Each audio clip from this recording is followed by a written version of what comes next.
Now, this is going to look like it's tricky, but it's not. This is actually very, very easy. You'll be able to do this no problem. It looks like it takes a lot of steps. So you're only going to do this on images that really, really matter. Again, you're not going to do this for someone who's 20 feet away from the camera. You're going to do someone who's got a close-up like this. Okay, start off by creating a brand new layer on top, and you're going to go to the brushes. Now, I'm assuming that you just watched the top eyelash video and you've loaded the brushes that we talked about there. So you have the set of brushes that I provided you, designed by Corey and Shelley of Beverly Hills. You've got those already done. So now you're going to choose, instead of the top eyelashes, you're going to choose these bottom eyelashes. So let's choose this one, 703. Again, it's going to be huge because they're designed for very high resolution images. Yeah, that's a pretty big eyelash. So let's undo that and let's just make it a lot smaller using the bracket keys or the circular wheel on your tablet. Now you can see the eyelash itself is going in the wrong direction. It's just kind of shooting off into space. Let's make this 100%. There we go. It's just kind of shooting off into space. So with this one, you're going to have to do a little work inside the brushes panel itself, but it's easy stuff. So don't let the fact that there's a lot of steps throw you off. Click this little button, it opens up the brushes panel. Now, first off is this little circle here controls the angle of it. So take a look at the bottom. This is a preview of your brush. So this little arrow where it's pointing, all right, so the brush is thicker at the top and thinner at the bottom, just like real lashes. So we'll kind of have it go straight so it starts in the middle. Also, it shows you the spacing between each lash.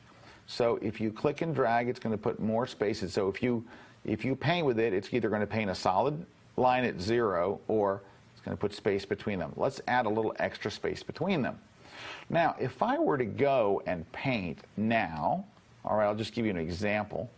It's going to paint a line like that. Each one looks exactly the same. The unfortunate thing is in real life, each eyelash does not look exactly the same. The lengths are varied. They are just varied. So let's undo that whole thing. So what you're going to do is you're going to go to Shape Dynamics. We're on brush tip shape. Now we're switching to Shape Dynamics. I'm going to turn off pen pressure, all right, which is, I'm assuming that you're using a mouse or something. And what you're going to do is you're going to vary the size. You're going to have Photoshop automatically vary the size so that every time you click, the size is a little different. It's called size jitter. I wish it was just called size or size variance or something, but they use the word jitter. Watch your preview down here as I drag up size jitter. Watch.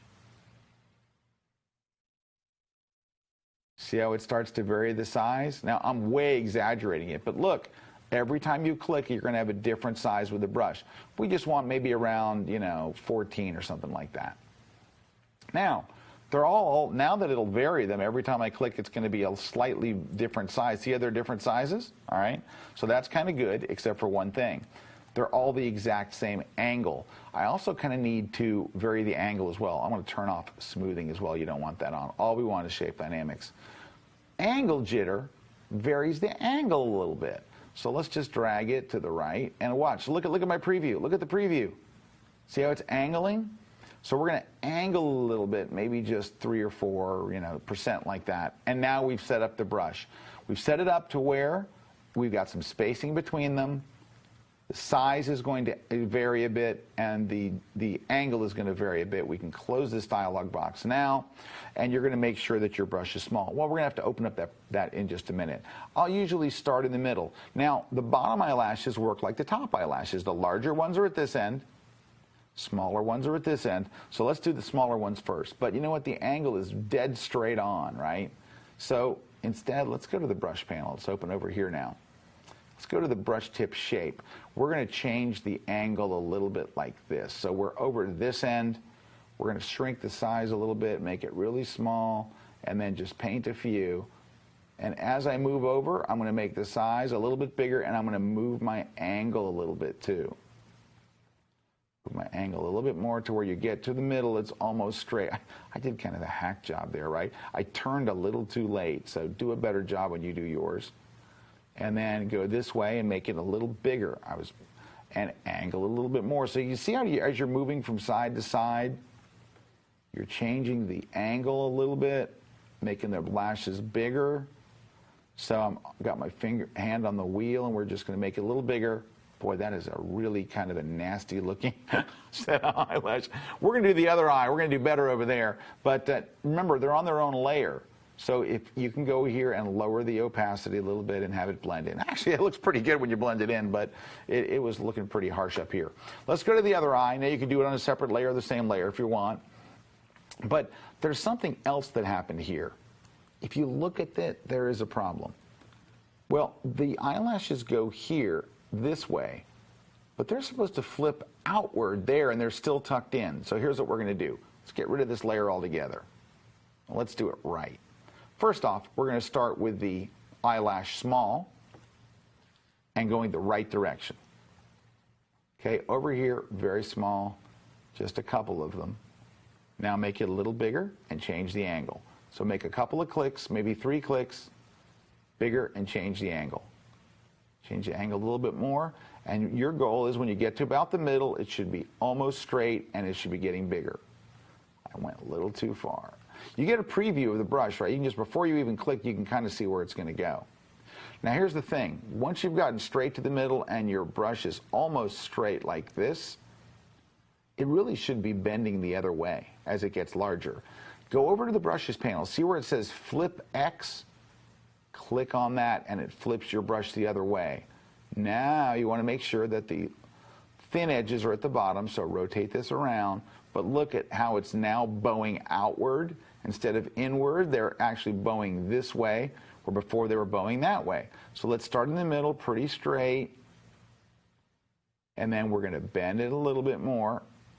You get a preview right there in the dialog. Make it a little bigger after a couple of clicks to where you go out there. And just a couple more clicks. All right, and there you go. Something like that. It's not, I didn't do a tremendously beautiful job there either, did I? And lower the opacity a bit to where it fits in. Now, you can just, of course, do the same trick that we did before. Duplicate the layer, bring it over here, and do the flip like we did the top one if you just want to save time.